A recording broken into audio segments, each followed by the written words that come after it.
ఇక పేగుబంధం కన్నా తనను నమ్ముకున్న కోట్లాది ప్రజలే ముఖ్యమంటూ కేసీఆర్ మరోసారి నిరూపించారని సత్యవతి రాథోడ్ అన్నారు. కార్యకర్తల కన్నా కుటుంబ సభ్యులు ఎక్కువ కాదనే విషయం మళ్లీ స్పష్టమైందని అన్నారు. కవితకు నచ్చ చెప్పాలని చూసినా ఆమె వినకపోవడం వల్లే సస్పెన్షన్ నిర్ణయం తీసుకున్నారని తెలిపారు. పార్టీ లైన్ దాటితే ఎవరికైనా ఇదే శిక్ష అనే సందేశాన్ని కేసీఆర్ ఇచ్చారని తెలిపారు. పార్టీ అధినేత మళ్లీ జనాల్లోకి రావాలని బలంగా కోరుకుంటున్న తరుణంలో కవిత పార్టీని పలు రకాలుగా ఇబ్బంది పెట్టారని గుర్తు చేశారు. హరీష్ రావు, కేటీఆర్లు కేసీఆర్ కు కుడి ఎడమ భుజాల లాంటి వారిని అభివర్ణించారు. ఇక వారిద్దరిపై కవిత నిరాధార ఆరోపణలు చేశారని మండిపడ్డారు.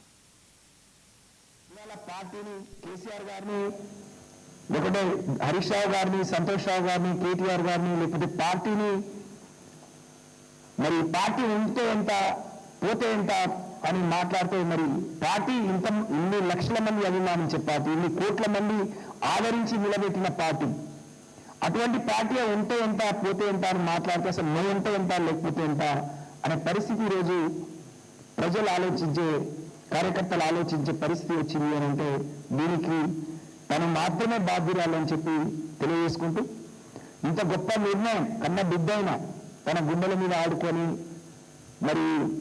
తను నడక నేర్పిన బిడ్డ, తను అన్ని నేర్పి ఇక్కడ వరకు నడిపించి తన బిడ్డ చాలా గొప్పగా ఉండాలని మనసులో ఎంత ఉన్నా ఇవాళ ఇలాంటి నిర్ణయం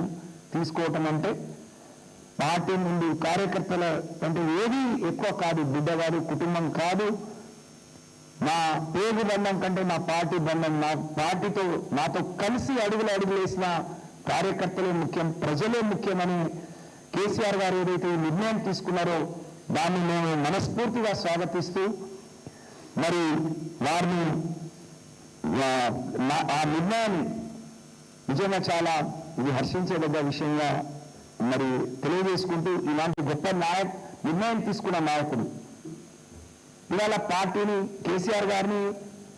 లేకపోతే హరీష్